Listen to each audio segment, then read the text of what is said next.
Today, I'm going to show you how to use ChatGPT Desktop to unleash powerful prompts so you can get better answers, save time, and turn simple ideas into clear, useful results.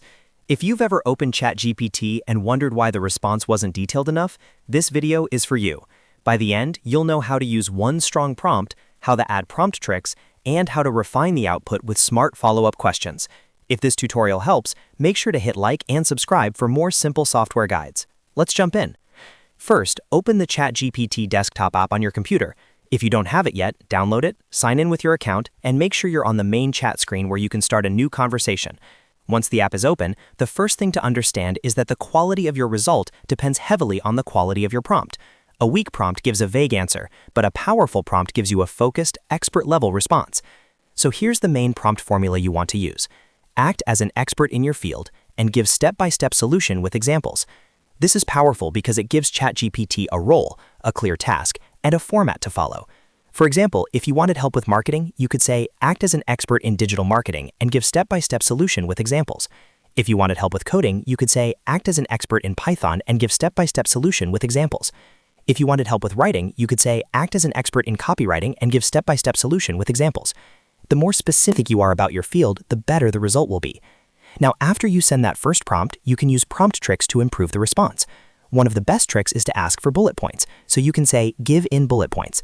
This is great when you want the answer to be easy to scan, easier to understand, and faster to use. Another helpful trick is to say, make it simple. This tells ChatGPT to remove jargon and explain things in plain language. That's especially useful if the first answer feels too advanced or too technical. Another powerful trick is to ask, give 3 variations. This is perfect when you want options instead of just one answer. For example, you could ask for 3 different versions of a caption, 3 different business ideas, or 3 different ways to solve a problem. These little additions can completely change the quality of the output. Let's say you want to learn something complicated. You could combine everything into one prompt like this. Act as an expert in project management and give step-by-step solution with examples. Give in bullet points. Make it simple. Give 3 variations. That one prompt tells ChatGPT exactly what role to take, what format to use, how detailed to be, and how many options to provide.